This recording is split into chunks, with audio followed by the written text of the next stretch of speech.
सदियों से हम सब लोग एक थे, आज भी हम लोग एक है, भविष्य में भी हम सब लोग एक रहेंगे। दुनिया की कोई भी ताकत हमें अलग नहीं कर पाई और नहीं आज कर पा रही है, नहीं भविष्य के अंदर कर पाई।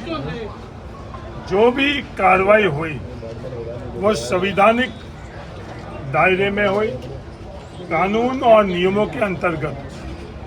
पिछले दिनों थार में जो अंतर्राष्ट्रीय बॉर्डर में कार्रवाई हो रही है, इस कार्रवाई से ये प्रतीक हो रहा है कि वो गैर संवैधानिक है, गैर कानूनन है और नियम विरोधी। तमाम नियम और कानून को रौंदा जा रहा है, कुचला जा रहा है, इकलौते मकसद से कि धार का भाईचारा, धार की अपनायत को कैसे कुचले।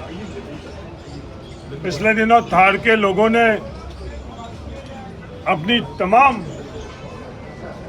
जो परिस्थिति थी, उस परिस्थितियों में एकजुटता को, भाईचारा और अपनायत को प्राथमिकता दी है और भविष्य में ही जो नापाक इरादे हैं आपस के अंदर इस भाईचारा और अपनायत को कुचलने का, उसका जवाब इकलौता है कि हम सब लोग एकजुट होकर जो पीढ़ियों से रहते आ रहे हैं वो भी भविष्य में रहे।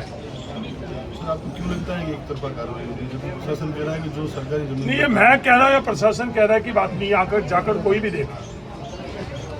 एकल में एक ही किस्म की जमीन पर मस्जिद बनी हुई है और दूसरे निर्माण हुए। सिर्फ मस्जिद को टारगेट कर और तोड़ा गया और दूसरे बना। मैं धन्यवाद देना चाहता हूँ थार के तमाम लोगों को जो जिन्होंने किया। उनका मकसद ये था कि अब दूसरा वर्ग शिकायत करेगा और उन्होंने सहन कर लिया। मस्जिद में आस्था रखने वाले मुसलमान समुदाय ने सहन कर लिया पर शिकायत नहीं करी। जो उनकी मंशा था कि आपस में विवाद करें, विरोध करें, शिकायत करें और नियम और कानून के अंतर्गत उसको भी ध्वस्त कराए, जिससे माहौल खराब हुए।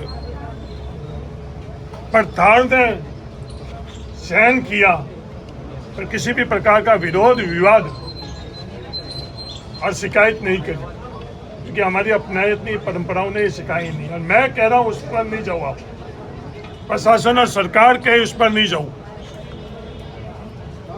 आप जाकर उस जाल को देख लो, आप जाकर उन मस्जिदों को देख लो, नियम और कानून के अंतर्गत हो रही है नहीं हो रही। उन लोगों के पास चले जाओ, क्योंकि 15 दिन का नोटिस मिला है, या तत्कालीन उसी स्थान के ऊपर जोर जबरदस्त दबाव से दस्तखत हुए। जिन कर्मचारियों ने किया है वो कर्मचारी खुद आज बहुत दुखी है। जो पत्रकार वहां गई वो दुखी है। कोई भी निष्पक्ष तौर के ऊपर जाकर देख ले तो यही सच्चाई नजर आएगी। अब प्रशासन इस सच्चाई को ढक नहीं सकती, सरकार इस सच्चाई को ढक नहीं सकती। सर, ऐसा ही ये सिलसिला चलता रहे तो अगली कार्रवाई कदम क्या होगा आपका?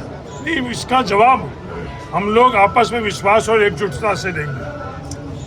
उनका प्रयास रहेगा कि हम लोगों के बीच में दरार डालें और हम मजबूती से एकजुट होकर सहन कर लेंगे।